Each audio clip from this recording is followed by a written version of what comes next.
د کابل ښاروالۍ له لوري د شلمې ناحیې اړوند له چرخاب سیمې څخه تر سنگ نوشتې پورې د کابل لوګر سړک د دویمې برخې د جوړولو لومړنۍ چارې پیل شوې.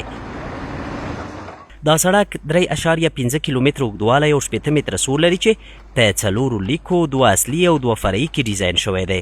په دې پروژه کې د استنادي دیوالونو، لښتیو، پلیولارو، ګلدانونو جوړول، د بایسکل چلولو، ځانګړي لیکې، د څراغونو نصبول او کرښې اچول هم شامل دي.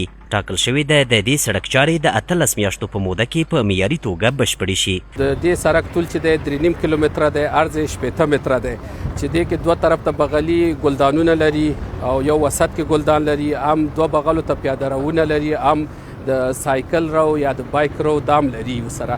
او اوس دا فعلا موږ په 4 نقاطو کې کار شروع کړی دی چې دیوال استنادي تم کندن کاری شروع کړی دا او د ازما شاته ښکاري چې موږ دغه تپې هارت کټینګ هم شروع کړی دی. بل په 8.920 کې هلته هم زموږ هارت کټینګ روان دی او په 9.600 کې کټینګ روان دی.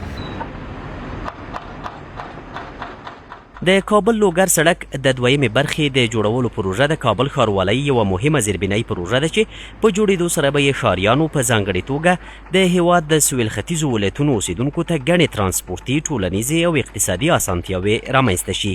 دا سړک د کابل په سویل کې د اقتصادي دهلیزونو له ډلې شمیرل کیږي چې په جوړېدو سره به یې د کابل ښار ترانسپورتي زیربناوې پراختیا ومومي.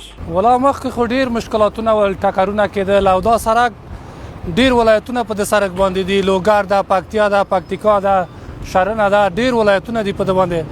کوچنی و دلته به ډیر ترافیکي پیښې کېدې، ټکرونه پکې کېدل، یعنی خلک ډیر مشکلاتو سره دلته مخامخ وله.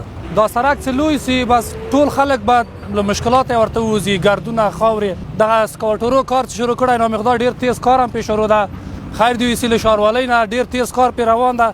دا سړک چې لوی سي جوړ سي بس ټول خلک به خوشحاله وي. ستړي لوګي تندې په نازک وجود منو، وطن به جوړو، وطن به جوړو، د دې غیر ولس هیلې به سر ته رسوو، وطن به جوړو، وطن به جوړو.